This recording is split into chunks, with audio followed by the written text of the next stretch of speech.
Bulginaka, do you know that cybercrime is becoming a growing problem in Fiji? Cybercrime is defined as a crime in which a computer is the object of the crime, such as hacking and spamming. Cybercrime is also cyberbullying and using fake profiles to cause panic and spreading false news. If you're involved in this or know anyone who's committing these crimes, report them immediately. I'm Polly. And I'm Peter. We host the Traffic Jam Show on City FM. From 3 p.m. to 7 p.m. every weekday. Do the right thing. In this bulletin, proposed police bill canned. Road safety education program. And more maritime visits for AMA. From the studios of FBC Suva, Ateda Lendua. Prime Minister Worenge Bainimarama says the text of the so-called draft Fiji police bill does not represent government policy and will not be presented to Parliament. Bainimarama confirmed to FBC News this morning the draft bill was drafted and released unilaterally by the police force. He says it was not cleared by the Solicitor General's office, nor was it brought to Cabinet for government's endorsement. The PM adds it is standard practice that government agencies consult with the government before seeking consultation from the public. Bainimarama says they have retracted consultation on the police bill as it was not endorsed by the Solicitor General and Cabinet. He also highlighted there is a pressing need to update the 56-year-old legislation governing the Fiji police force in the context of new and evolving criminal threats. The head of government says they cannot preserve public health safety in the 21st century through backward steps that erode public trust in the police force. 382 children under the age of 20 were involved in road accidents and were fatalities between 2010 and 2019. Acting Director, Traffic Senior Superintendent of Police, Mitieli Divuana, revealed this during the launch of the VIA Road Safety Education Program in Suva this morning. SSP Divuana says 50 children died in road accidents during the 9-year period, while 220 sustained injuries and were hospitalized. It's often the parents who are at fault, which in some cases are true. However, there are other unfortunate incidents where a child's lack of road safety knowledge has also been a factor. The VIA program, an initiative by the Total Foundation, was launched at the Maris Brothers High School today. Total Fiji Managing Director Kazi Raman says the aim of the program is to improve the safety of young people through creative learning methods to enable them to develop their thinking and adapt their behavior to their own environment. The Fiji Agro-Marketing Authority has received large orders of fish from international markets in recent months, but it is currently facing supply and quality issues. Chief Executive Alvin Sharma says due to this, the AMA is not servicing the full orders, hence they're visiting more maritime communities this month. He adds 75% of AMA sales are to the export market, and there are areas that still need work. Whilst generally the supply is okay, we wish to increase our reach out in the market and start buying more fish. And quality we wish to monitor and also keep on improving, because we have to keep our export markets alive. That's a big source of market opportunity right now, and we want to fulfill all the orders which we are getting right now. Fiji's second private hospital has opened in Suva today. Opening the Nasese private hospital this morning, Prime Minister Worenge Bainimarama highlighted that Fiji is in the process of building the finest healthcare system in the Pacific. He says this is where institutions like the Nasese private hospital will work with the Ministry of Health and complement services. The private hospital is the brainchild of Dr. Virgilio Diasa, who previously ran a medical clinic at the same location. Private medicine is playing a critical role in that system, and this new Nasese private hospital is part of that. This is Fiji's second private hospital, as we all know, and it is a very welcome addition to our system.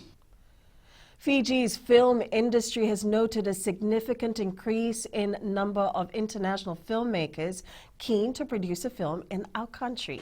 Trade Ministry's Permanent Secretary Shahin Ali says they're working closely with the COVID-19 Risk Mitigation Task Force to ensure these filmmakers from India and the United States safely arrive in the country. Ali adds Fiji currently offers one of the best incentives for film production, and the industry is adamant to contribute over $25 million to our economy this year. A good number of film productions scheduled for last year have been postponed due to the pandemic, and they will commence this year. Some of the batches of crew members are still coming in and are part of the quarantine system, and once that is all clear, and then the production will commence. But there's a number of productions from both India and US that are wanting to come because we have one of the best incentives as far as film productions is concerned.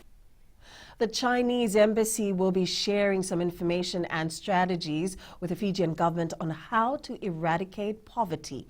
Chinese ambassador to Fiji, Gyanbo, says poverty eradication is a collective activity endeavored by the government. He adds officials need to have a better understanding on how to eradicate poverty in Fiji. Bo says the main responsibility lies with the government, and they will be meeting with their counterparts in the relevant ministries. Poverty eradication, Fiji can do even by itself if you have found the right path. Of course, the Chinese experiences and lessons have shown this cannot be done by yourself. This should be done collectively, nationwide, requires nationwide effort. It also requires international effort. Fiji's climate change bill is currently in the consultation process. Prime Minister Bainimarama says the bill, once enacted, will keep countries accountable to their net zero ambition. Bainimarama says the bill will allow the nation to set an example considering the climate change impacts we go through every day. I urge you to read that bill. It is a development-defining piece of legislation. And we are also doing the hard work of adapting to climate impacts, investing in resilient infrastructure, relocating wonderful communities, and harnessing nature to build powerful buffers between Fijians and the rising seas. Up ahead, Namosi Secondary School leads Suva Zone 1, and lapse of concentration an issue from Bar.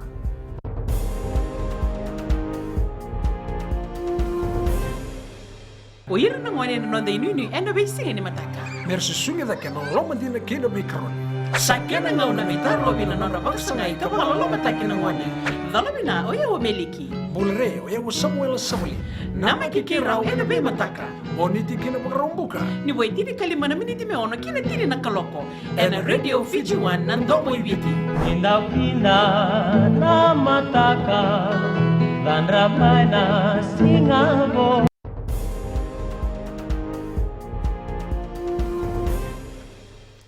Namosi Secondary School is currently dominating the Suva Zone 1 competition at the ANZ Stadium in Suva. They're leading the girls division with 5 gold, 4 silver and 3 bronze medals. In second place is Ratu Sukuna Memorial School with 4 gold and 2 silver, and in third place is Ballantyne Memorial with 1 gold, 2 silver and 5 bronze medals. In the boys division, Namosi Secondary School leads with 3 gold, 2 silver and 4 bronze medals. And in second place are defending boys champions Ratu Sukuna Memorial School with 2 gold, 1 silver and 2 bronze medals. In third place is Sacred Heart College with 2 gold, 1 silver and no bronze medals. Nasinu Secondary School Sprint King Tomasi Tikonalia is the favorite for the Blue Ribbon Final of the Suva Zone 1 competition currently underway at the ANZ Stadium. Tikonalia ran a time of 10.93 seconds in the senior boys 10-meter heats and also finished first in the 200-meter heats. The final of the Suva Zone 1 competition will be held later this afternoon, and the competition is live now on the FBC Sports channel on the Walesi platform. Lack of concentration continues to be an ongoing issue for the Mba football side. Despite their 4-1 thrashing of Nadi over the weekend, head coach Kamal Swami says players failed to maintain their composure when under pressure.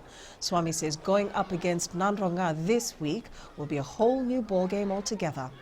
It was good to see that we scored 4 goals, but we still made few mistakes which we need to work on. We saw how Nadi scored. I think it was a lack of communication which allowed them. The Fiji Secondary Schools Rugby League Southeastern Zone Committee has seen a vast change in the performance of the teams throughout its weekly competition. FSSRL Southeastern Zone President Penaya Ngalituranga says teams like Kalambu Secondary School and Rishikul College have really stepped up to give teams like Ratu Kandabu Level School a good run for their money. Though these teams couldn't qualify to the quarterfinals, Ngalituranga says as first-timers, they must be commended. Most of the teams have been playing for the last 3 or 4 years, especially for our new schools and small schools like Rishikul College, and Kalambu Secondary School.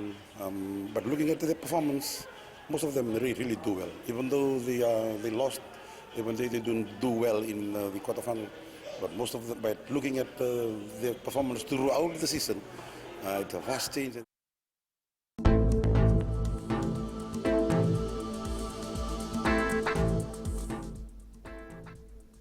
It will be a fine afternoon across Fiji, except for a few scattered showers along the eastern shores of the larger islands and the slim chance of a thunderstorm.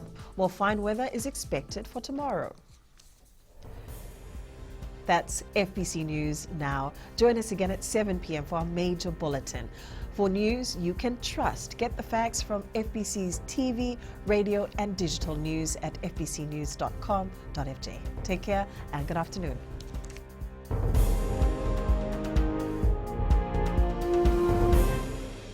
हमारे खूबसूरत देश Fiji में child abuse की घटनाएं आए दिन बढ़ रही है। क्यों बच्चों का मासूम बचपन अब्यूज का शिकार हो जाता है? अपने बच्चों की सुरक्षा का खास ख्याल रखें। उनसे बातचीत करें, उनके दोस्तों के बारे में जानें।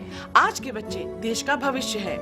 मैं दीप्ति और मैं मोनिश, आपके हमसफर। शामिल हो जाए हमारे साथ मंडे टू फ्राइडे 5:45 AM से 10 AM तक रेडियो फिजी 2 देश की धड़कन पर।